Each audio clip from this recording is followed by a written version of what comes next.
Welcome to Megadad's Live episode 123. We're so glad that you're here on today's show. We're going to be talking about the new free-to-play shooter smash hit, The Finals. We're also going to have a very interesting and spicy conversation about the upcoming Grand Theft Auto 6.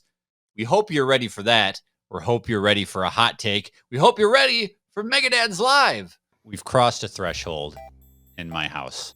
My 9-year-old son has a phone. Oh, it's on. Okay. So Grindr, Tinder, all the all the ers. He's been wanting one forever, and my firm stance has been, hell no. You get one when you can pay for one, right? Yeah. But we ended up getting him one because my mother is elderly and she doesn't drive anymore, and she needed one. She can't afford to have a phone of her own, and she takes like mass transit and stuff to church when I can't drive her, things like that, and she sometimes gets stranded places, and then she's screwed, right? So we're like, okay, we're gonna get a phone for grandma. And what these phone companies and all these packages now, like once you start adding more lines, like your actual bill comes down, kind of, sort of. Yeah. And so we figured out that if we added 2 more lines, it almost completely evens out to what we're paying already. Smart. They got you. Right, exactly. So they get me. So we're like, okay, well, we'll get him one too, and it'll be his ultimate Christmas gift. So now I have a 9-year-old with a phone who texts me from the back seat of the car. Nice. Or from the bathroom. And it's just really weird because, like, people text differently than they communicate in person. You know what I mean? Oh yeah, for sure. You ever text with like your significant other and like it's a completely different cadence, a completely different form of communication. For sure. I'm like, my wife is a lot nicer to me in text than she is in person. Oh wow. But my son... To whom it may concern, can you please stop snoring, son? But my son will be like, he'll text me while I'm at work. Hey, what's up, bro? What are you doing, bro? He's like, what's up? I don't know. I don't know if we made the right call. What's your stance on kids with phones? I mean, you failed. I know I failed. I mean, this never should have happened. Megadad's Live is a mature-rated podcast. It's for the Mega Dads, the Mega Moms, but not the Mega Kids. So put on those earmuffs and let's go!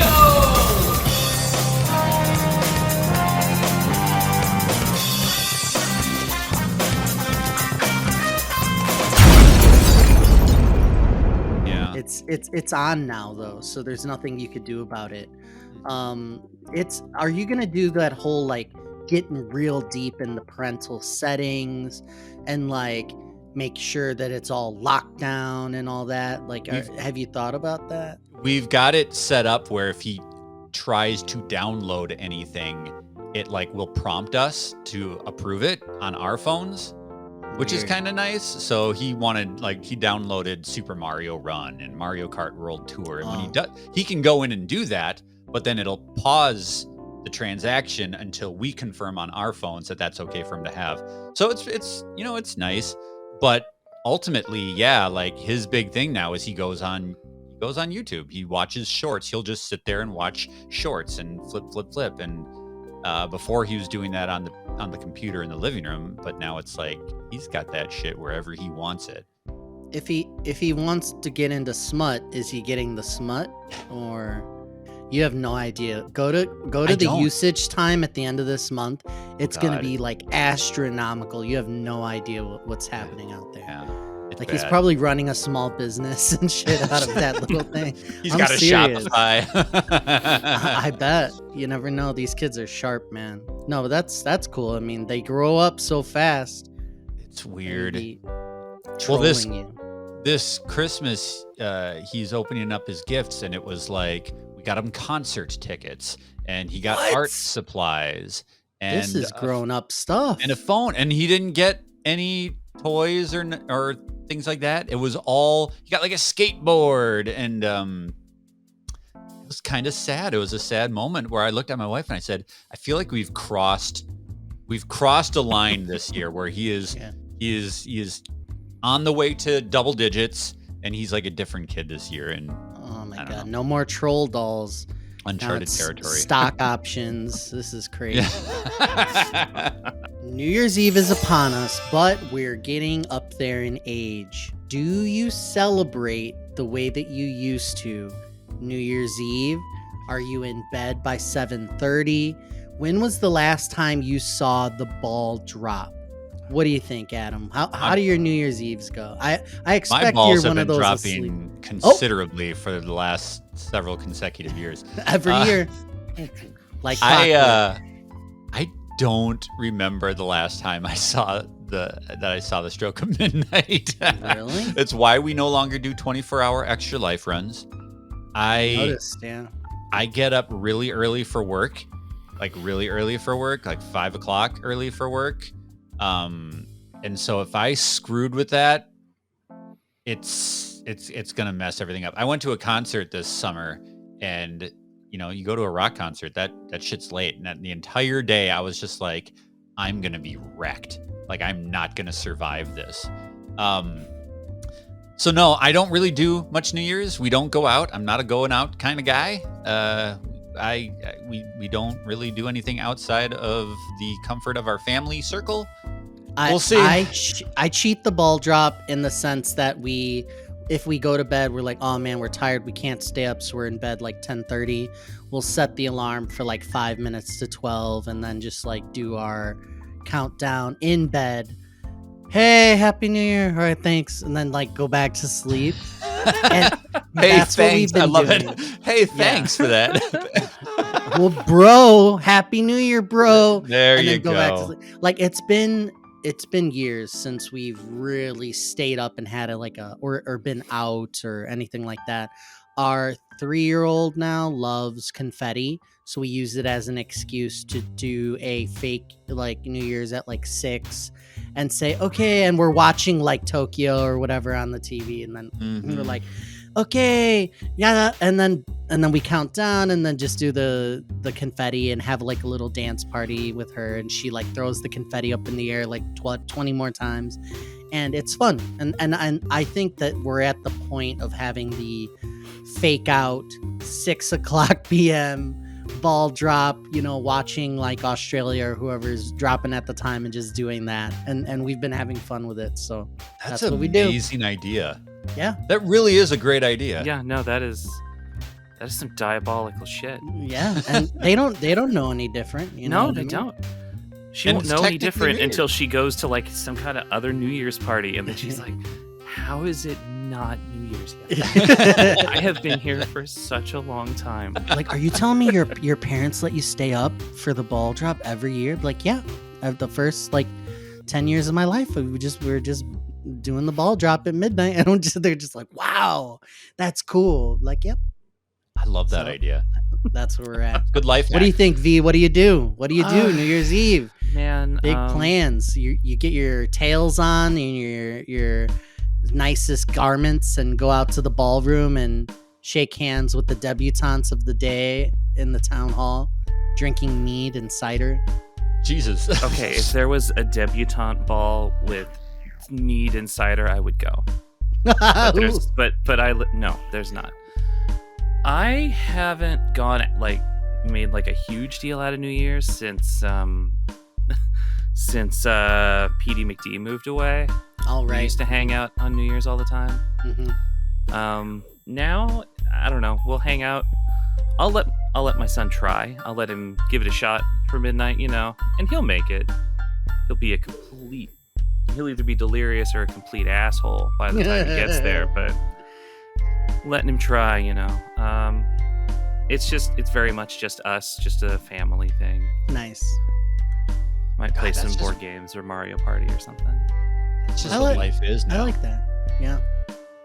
I like the vibe of New Year's Eve. I feel like it's just like we're just here. You know what I mean? We're just hanging out. I think like there's no like pressure to do anything necessarily, but we're just here, games. and the societal expectation is that like you don't have to talk to anybody till like noon the next day.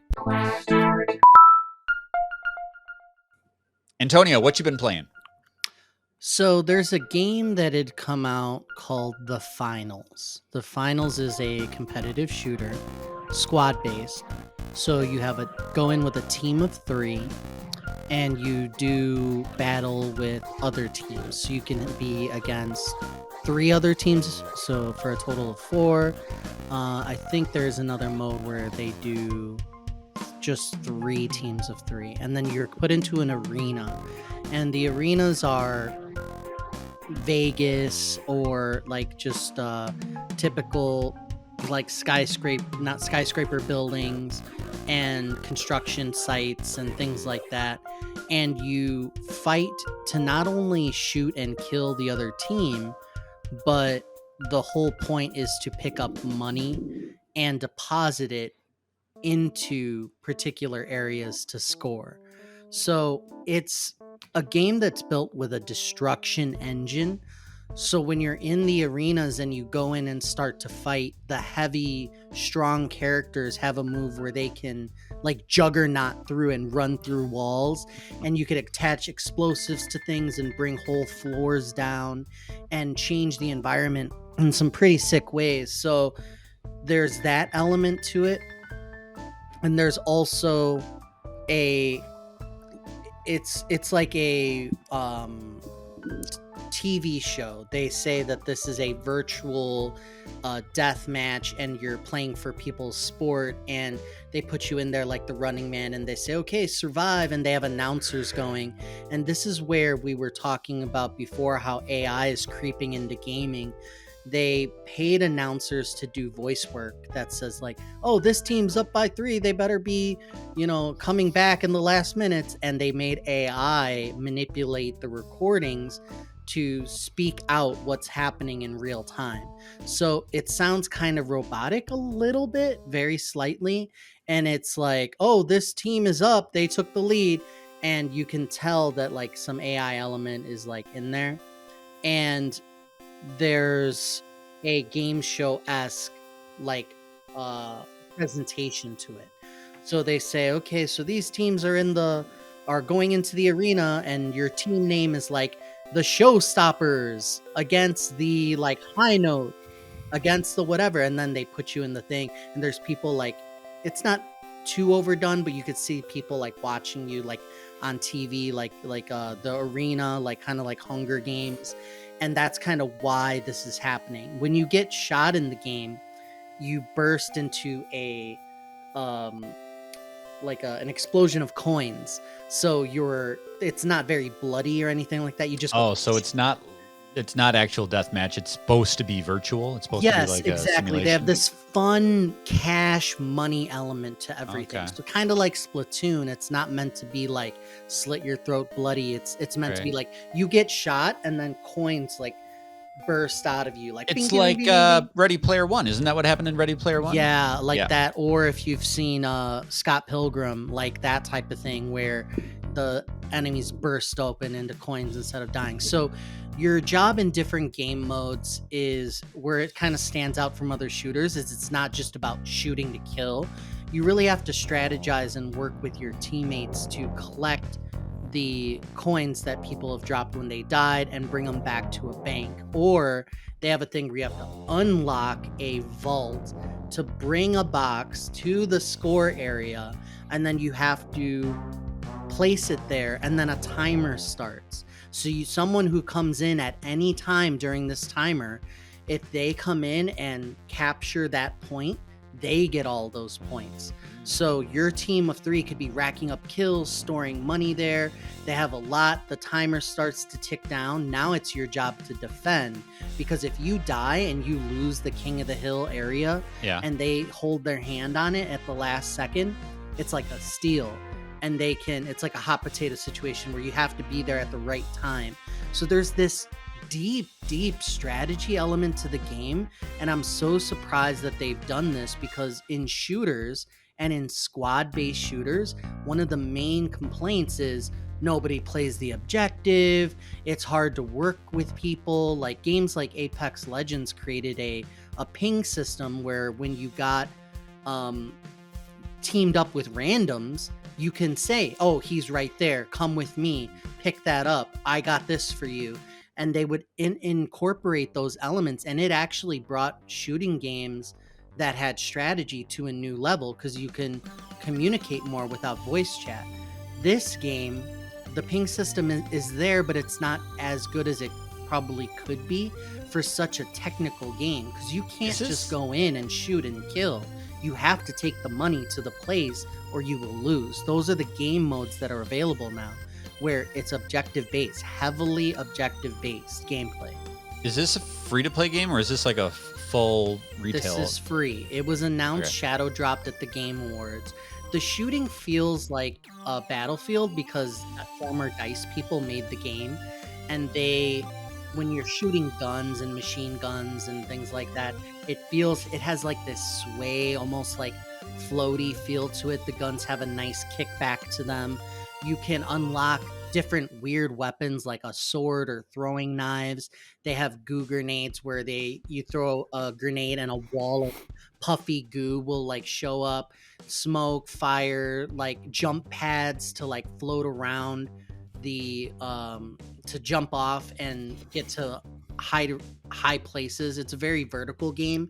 You're fighting in buildings and you can zip line up and take different ways to the next thing. You can jump out a window and then climb up the like side of the building if you time it right. There's a lot of movement to the game and it feels great. Yes, first person. So it's very fluid.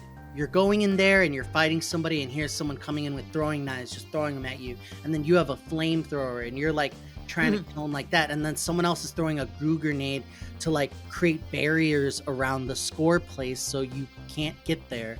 And then someone throws a gas grenade and there's like exploding barrels, and you like prime the barrel with a punch. It starts going tss, and you throw it with like telekinesis is in there a little bit, so they let you grab things and throw them. So grenades are explosive type weapons, and then it's a game show, so there's hazards everywhere like Hunger Games. So there's a box of explosives, so you shoot the box, it falls, and then 10 of these exploding barrels just go everywhere. There's pickups and things to like spice things up, and then something that they hint at is the area, the play space can be manipulated. So there's like meteor storm, and then like meteors come out of the sky, aliens will come in, and there'll be like an alien spaceship. This is not a heavily advertised part of the game, and it happens fairly rarely, and it doesn't affect gameplay like very much. Like I've never had a meteor actually hit me. It just kind of like looks cool. The aliens come, you see like a out of the 60s, like a disc come out, and it's like, but like nothing, like I have not been actually affected by these things. So it's more like to spice things up, I think, and to like stand out from the crowd. And also maybe it's somewhere where they would go in the future to spice things up for like game modes and things like that. So there's a lot of elements here. A lot of people have said, where's just the deathmatch mode? Why can I only play this cash game? It's very technical, like there's things. No plan, just like, shoot. That's what I want. Think, just kill. I want a deathmatch mode, but it's heavily dependent on your team. The last thing I'll say, because it's important, is you can create a light, medium, or heavy character, and based on what class you are, you have different unlocks. So you could have a different type of weapon only if you're light. You can have a different type of skill. The medium people have a healing beam. The bigger heavies have like bigger explosives, a shield weapon that they could put down, and then the light people are like the only class that has like the zip line and stuff like that. You can go invisible as the light class, so it's definitely like paper, scissors, rock. Like, did I go in with the right loadout? Oddly, you don't have two weapons, you just have one. So if you pick the wrong things, I feel like team compositions and these setups can be like lopsided. The health guys, the heavies have more health. and then the light people have more movement. So there's a lot going on in the game. It's very technical. I've had fun with it and unlocking new skills. I unlock the throwing knives. I find them fun. Like it's a great game. It's fresh. The destruction elements are a hit with the community, and I think it may not have legs if this gameplay, this game mode, and it being so heavily focused on like being sweaty and like going in with 3 people who are talking. I think there's a heavy focus on that, and I'm worried that there's like less of a general appeal. Like it's not going to be like Call of Duty, go in there and you get to shoot people in the back, and you do too, and you do too, and we'll spawn somebody in front of you real quick so you can feel like you're a badass or whatever. So it's a cool game. I enjoy it. I'm looking for more competitive shooters. And the final is free to play. Yeah, I believe it is, and I believe it is cross-play, if I'm not mistaken. But the finals is a new game. I want to look up the developer name really quick, but let me know if you have any other questions. It's I mean, it sounds kind of interesting, and like I might enjoy it. I am into like cheesy. It's probably not cheesy enough for me, but I'm into like cheesy game show setups for this kind of stupid thing. Yeah. I played Radical Heights. I'm sure neither of you knows what Radical Heights was. I have no idea what that is. Okay, well, I'll get to that here in a minute. But this AI thing is just a hard no. Oh yeah, you don't like. So absolutely get fucked. I will not be engaging with that at all. Fuck you. So is that like an advertised feature or no? People were they wondering. found out later. Yeah, they were wondering why. Like they didn't hide it, but they didn't like flaunt it either. That the announcers were like they were paid, but then they took samples and did AI to. Based on what's going on, they make them say stuff. So it's like, that's just gross. That was a great kill or whatever. You know how it is. Radical Heights was a battle royale game with an 80s aesthetic to it.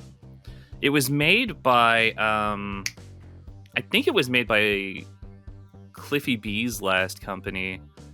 The one that made Lawbreakers, and then Lawbreakers didn't do well. So then they were like, "Shit, what do we do? Here's a battle royale game."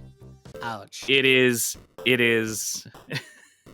wasn't Lawbreakers. It wasn't Lawbreakers, but switched over. It was this other thing. They're like, "Hey, this is really early," and I played it with a friend, and like, we would go into houses, and they would just be untextured. But like, you could go into garages, and like, there'd be a prize wheel, and you would spin the wheel to get a gun out of it. And like, the only vehicles were bicycles, where one guy's pedaling and the other dude is just standing on the pegs on the back.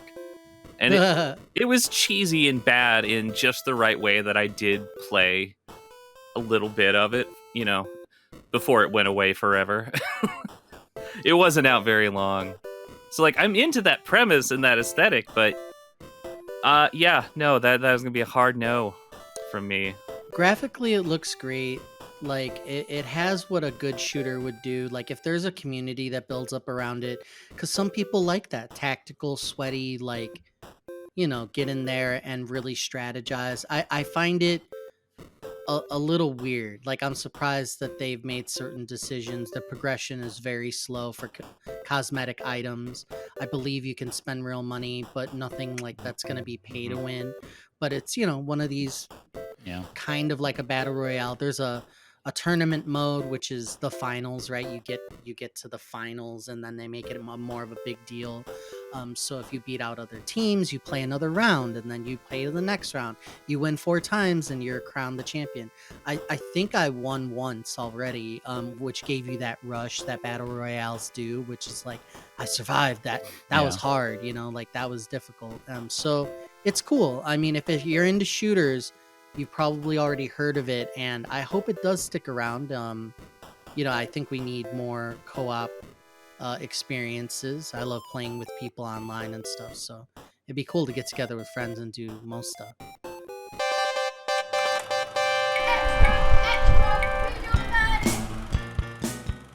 Insomniac has been victim to nefarious hackers. Hacking and leaking of information is old news in the world of video games, but this is a big one. This is a huge infiltration of the premier studio from PlayStation. I mean, Insomniac is the big feather in PlayStation's cap, and all sorts of shit got leaked. I don't want to talk about the content of the leak because I don't want to feed into that.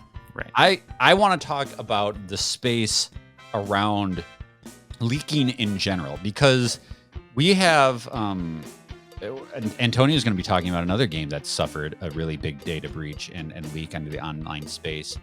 And I want to talk about how easy or difficult it is to avoid that content. Because while I have seen all sorts of headlines about this instance, I haven't seen any of the content of the leak. And I've found it, at least up until this point, to stay blissfully unaware of what has been spoiled for people. And the same thing with Grand Theft Auto. You're going to be talking about Grand Theft Auto. I never saw any of that stuff. There's so much online content. There's so much shit flowing out around there right now. I've found it easier and easier to avoid the content of leaks, even though the leaking itself has become more and more prevalent. What's your experience with this, Antonio? Are you finding it hard to avoid the meat on these leaks, or are you staying blissfully unaware? It was 1.67 terabytes of data, 1.3 million files are out there. So tons of shit. I think that because the social media space is fragmented after the fall of Twitter, we are like the live, oh, this just happened, oh, here it is in a feed, here's a spoiler. That type of stuff that we stumbled on used to be Twitter for me before I left. And threads were, getting into threads now. And if it's not for that one asshat who like just posts it, where it's like, here's a visual spoiler image of something, whether you wanted to or not, here's the leak, right? I did see something, I believe it was on Threads, with a image of like the planned release schedule of some things or whatever. Like, hey, this is coming. And I didn't know. And it was just like, here's the image. Yeah. That's a dick move. Like, yes, it is. If you're, say spoiler alert, I mean, we're not new here to the internet. You know what I mean? But the people who just post something they know is a leak or a spoiler thing, and they just put the image out, and it's like, oh, you're in your feed and it just pops up. Yeah. That fucking grinds my gears, and you suck. You suck, all right? And I don't like it. And that's what's going on here. And I find that it's easy now if you're not in the major websites, like even in IGN or whatever, like they'll have header images that will have part of, like they'll hint at it or they'll explicitly have it. And if you just stay off the internet though for like a few days, if you really want to avoid it, maybe do some mute blocking, like based on tags, you can avoid it. I only saw one thing of consequence and read a little bit in text form about kind of what was there, but nothing in depth. So it's not hard to avoid it these days. But being on Threads now and it being like my algorithms getting tailored now, it's gonna happen again. Yeah. The social media space is recovering from losing a big central hub in Twitter, I think. So yeah, it's a shame. It is a shame that these things happen, especially when things are so far out and give the wrong impression of what this game's gonna look like, and like, it's all yuck. It's all yuck. V, does that kind of thing dampen your, if you are exposed to something like that, does that dampen your excitement about, like, I mean, a reveal of a big marquee title like this is a huge deal. Like, when this game does officially get shown off, that's gonna be monumental. Right. Seeing something beforehand, does that hurt your excitement? How do you feel about that? I mean, well, okay, I'm probably not the typical audience for this kind of attention fodder, or whatever the motivation for leaking it is. I've only seen two things out of this whole mess. I've seen the image that Antonio did, which is, the least binding of anything, the least tangible of anything in this leak is What a schedule that will definitely cemented. change. Yeah, it's like none of this is going to happen when this says this is hopes and dreams. Thanks for showing. I'm not really, but as far as like super early footage and stuff like that,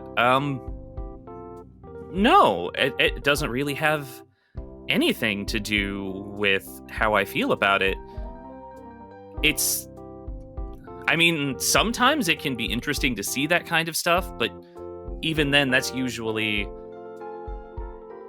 in context with maybe it's like, behind the scenes content or something. Like, this is how the sausage is made. Like, I understand that all this stuff is like alpha or pre-alpha or like, who knows? Like, I am sure that this game has changed like a ton since this way early footage. Like, it's not, because when they do show more, when they do show this game off, that's when it's time to be invested in what it looks like, because that is something they're committing to showing you and showing you, what they want you to see. And like, this is what the game will be. This is how it will be, not this video file from who knows how long ago, with who knows, like, there could be none of that here. It really doesn't have much value. Like, yeah, it doesn't. It makes me wonder why what did they think was these hackers, what did they think was going to happen? Well, they thought they would pay up. They were charging $2 million ransom in Bitcoin, $2 million, and they were putting it up for black market auction, and nobody bought. So the really twisted part here was that there was HR data, employee passport scans. Yeah, no, that's fucked and recordings. Like, absolutely terrible. Like, it's a bad thing to do. And like, it doesn't get anywhere. It doesn't do anything, because like, anything game related that they have is going to be pretty obsolete at this point by the time game comes out. Yep. Now, like, leaks that happen like right before a game comes out, that's a little different. You still take it with a grain of salt, because they could have made the whole thing up, but like, that could be indicative of final product. But even then, that's not what I would base my judgment on, But stuff this early, it's almost more like a neat novelty to see after the fact. Yeah. It means almost nothing to me as it is now. Like, if I had seen footage of pre-alpha Ratchet and Clank Rift Apart, like, wireframe and shit. Yeah, it's like, this doesn't mean anything. But like, now that I've played it, I can be like, oh, okay, it's kind of neat to look for a minute at how this started out. But yeah, it doesn't really impact anything as far as I'm concerned. Well, one leak that did not impact the success of the announcement. Antonio, tell us about your story here. So there was another network intrusion made by a kid, like, who was already in trouble for hacking. He was actually detained at the time in a hotel room, and I think with a Amazon Fire Stick, he was able to hack and get the GTA 6 trailer and post it. So he is under some type of medical house arrest indefinitely now. I heard about that. And he's paying for it because he won't stop. Like, they said he's highly motivated to not stop hacking. So he, I guess, doesn't give a shit. And he released the trailer early. So in response, Rockstar launched the highly anticipated GTA 6 trailer. It's giving a first look at what the game's setting is, a little bit about the story, and of course the graphics, because Rockstar has been known to push gaming forward in a lot of ways. I wanted to bring this up, and in the context of, you've seen it, most people have. They broke the record of 93 million views in 24 hours. That's the most viewed That's insane. trailer launch of all time. So, Well, I guess that's what happens with like a decade's worth of edging. it's like, do we care? And what did you think about it in general? I did want to just say simply that I'm not so sure GTA itself is going to do it anymore. I'm excited for Rockstar Polish. What they did with Red Dead Redemption 2 was mind-blowing. When you look at the what they did with lighting and clouds and environments and little details, they really stepped it up. So I'm excited for that on one aspect. I just can't get excited anymore for, like V said, like edgy, hey, isn't society fucked up? Like, our culture's shit. Like, I do not need that, nor do I want that. And I'm not so sure that I want more realistic that. Because in the trailer, one of the standout features was like ass jiggle and, you know, like oh, this woman's beautiful, right? Like she looks flawless, or she looks real, let's say, or this lighting's really great. Look at all these AI characters lounging about and looking like real human trash. You know what I mean? It's like, look at all these kids like street racing. It's like, I do not want to see that in real life. And now let's highlight the shit and make a game about it and say, isn't this funny to spoof?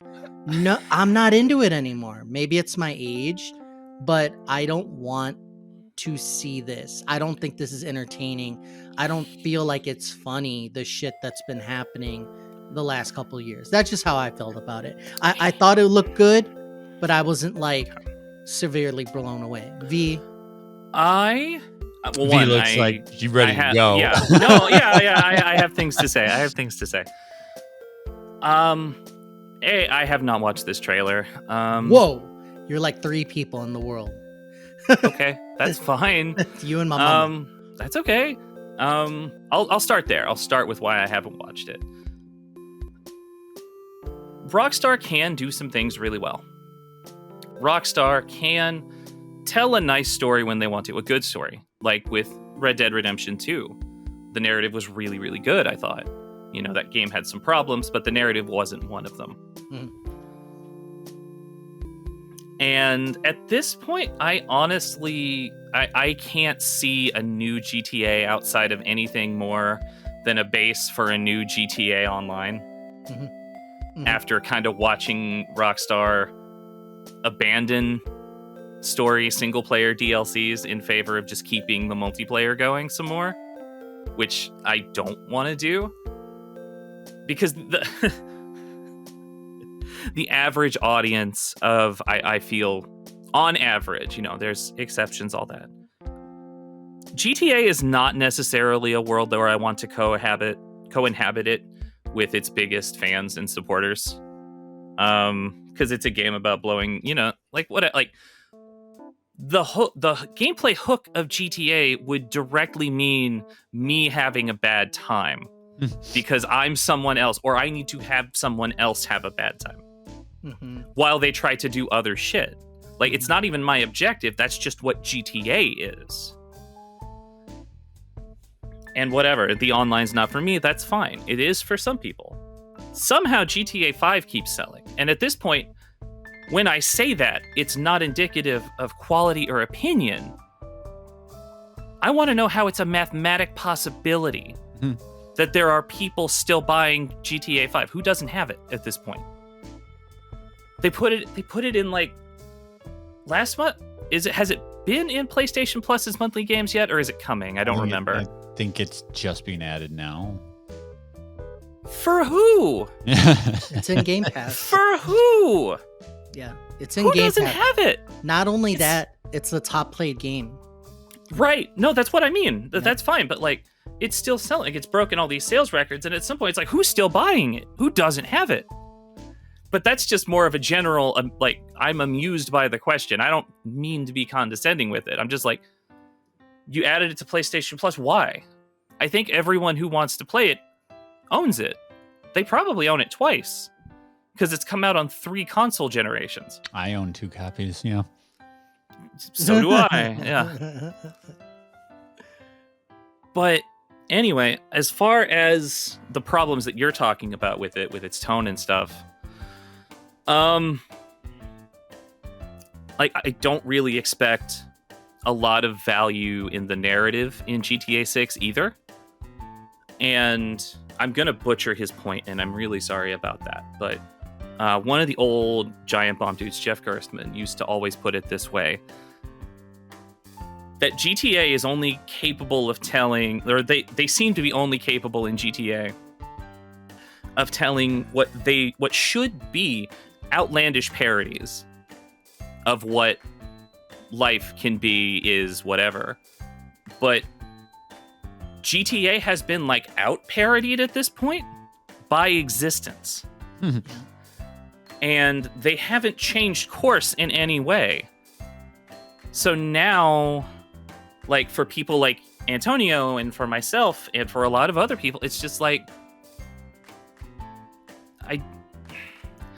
it doesn't work to play this for absurdity or for laughs anymore when it is neither absurd nor funny, in that shit can be dangerous sometimes. Some of this stuff, and I don't think the interest is there. They need to reassess how they approach it. The approach to GTA needs to change. But there's no incentive for them to do that, and I recognize and understand that. Because GTA 5 is the best-selling everything of any all time, and GTA Online makes, a shit ton of money all the time, and that won't change here. 6 will sell insanely. It will do so good. And its new GTA Online will make even more money for Rockstar, I'm sure. But outside of driving cars and blowing them up and doing a murder, like, there's nothing there for me at this point. Because through no fault of Rockstar's, their storytelling and approach to world building in this franchise has just been like, this thing that was never really intended to be realistic has become realistic in the worst way. And they have changed absolutely nothing about their approach to it. And I don't expect them to, because, like, that isn't even their focus with this game. Narrative is not concern one with this game. And they're being from a business perspective, that makes sense. It's just, I feel like the artistic value is diminished by what is happening and what has happened and will continue to happen. But at the same time, I'm sitting here talking about the artistic value of Grand Theft Auto 6. No one who is lining up at the door to buy Grand Theft Auto 6 gives a shit about that. In a way, parodying like that's absurdist, parody-worthy behavior in and of itself. Like, I'm sure, I can't think of it, but I'm sure in-game that there has been or will be at some point, maybe in 6, like, discussion of a video game very similar and how it's a little too similar to what's happening, but people are buying it anyway because you don't care. Like, everything about it has just become parodied of its, like, to an extent that, like, the whole thing is just unappealing to me. I don't think, like I said, like you said, and through no fault of their own, like, their approach doesn't work. But that approach doesn't work in the one portion of this video game that is perhaps the least important to the bottom line. I hope that made sense. I'm gonna be the optimistic one here. And I'm gonna say that I'm incredibly excited for this game. I think that I'm willing to give them the benefit of the doubt in regards to the stylistic and narrative approach of this game, because it's been so damn long since the last one, since they've done a narrative Grand Theft Auto endeavor. Like everything has been on the online for the last decade, right? So the rock star of today is the rock star of Red Dead Redemption 2, which, as you guys just discussed, had a really great narrative, had a really great storyline. This is a completely different vibe than that, but I think you can tell a good, entertaining story with a comedy edge to it. And it doesn't necessarily have to be all spoof all the time. And the reason that I'm actually really excited about it is Rockstar has created some of the best spontaneous open world experiences that I've had in my gaming life. Like the natural, spontaneous, unexpected, ridiculous moments of playing Grand Theft Auto have been so much fun. I can recount countless escapes from the cops where I pull off ridiculous stunts to get away and just shit that you wouldn't expect. One of the things that we used to do in Grand Theft Auto 5 online, we would go to the airport and we would commandeer a cargo plane. Yeah. And you could fly this cargo plane and take down its grappling hook. The other player would get in the car. You'd grapple the car. You'd fly the plane as high into the altitude as you can. You'd swing it back and forth, and then you'd release the car, and the car would just do barrel rolls through the sky. And then you'd jump out at the last second and parachute onto a rooftop to see if you could survive. And it's just unscripted playground fun. And I think a decade later, with an all-new approach and an all-new map and all-new engine, all-new graphics, all-new whatever, they've had a lot of time to stew on how they can make new playground fun. It is going to be more Grand Theft Auto. It absolutely is. We're in Florida. You don't think there's going to be a Mar-a-Lago mission where you're going to retrieve documents from somebody's bathroom? It's going to be there. It's absolutely going to be there. And I think for a lot of people, like you're saying, that shit's just not funny anymore. And I'm sure there's going to be a lot of tasteless shit in there. But also for me, the only way I've gotten through the last 4 years is being able to laugh about how fucking stupid a lot of this stuff is. And so, I again, a lot of it'll probably cross the line, but I'm willing to give it a shot because it's fucking Grand Theft Auto. And I haven't played a bad Grand Theft Auto ever. I don't think they'll cross a line in a serious way. It's just gonna hit a little like you said. There's definitely gonna be a mission about getting files out of some asshole's bathroom. But like every word of that sentence like inflicted psychic damage to me as a person. Yeah. Because, like, you're right. The only way through sometimes is to laugh. I'm absolutely guilty of that stuff. That's not what I play video games for. If that makes any sense. I mean, it's a Grand Theft Auto. Grand Theft Auto is to me, it's all about open-ended, right? And I think there's going to be a lot of different ways.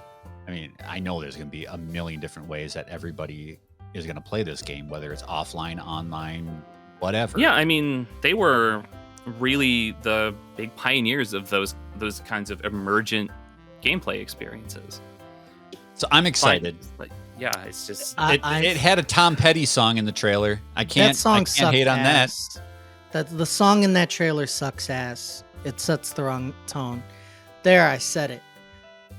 Yeah. You heard me. What the fuck?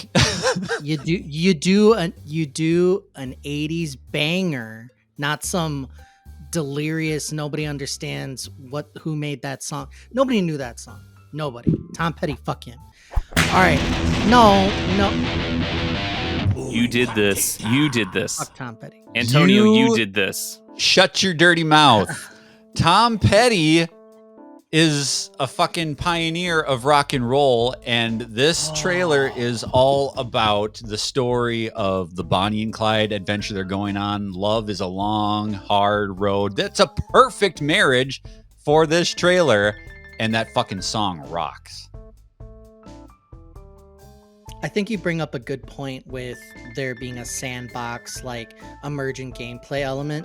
Part of what the GTA Online scenarios were, like they had story bits, like they set up a reason why you do what you're doing.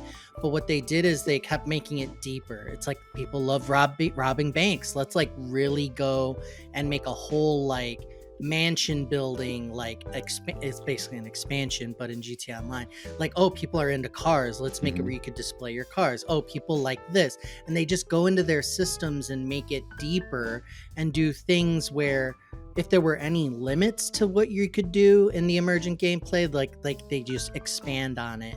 And like they have, oh, people like the gambling games, let's make a whole casino thing.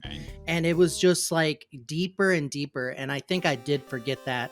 And my lack of hype is that let's assume that they do what they've done in the past again and deliver. You know, if they do that, yeah, it could be fantastic. I'm hoping you're right. You know, I really am. I mean, it's been a long time, and they've had all the time and money in the world. I mean, all the money in the world. Think about how much money I think about Rockstar this studio money. I has think about made. Rockstar money all the time. Okay. There's no limits to what, but if they want to do it, they're gonna do it. Honey, all that money doesn't go back into development funding. Someone's rich. I doubt half that money went back into development funding. Well, yeah. And I am not sitting here saying Grand Theft Auto 6 will be a bad video game. It won't be. It'll be a good video game. It's just not one that I'm probably going to be ready to engage with when it comes out. Thanks for listening to this episode of Megadads Live. We're so glad that you tuned in with us. We will see you next Friday like we do every Friday. Don't forget to subscribe to the channel. Don't forget to like the video. Don't forget to come back for another episode of Megadads Live.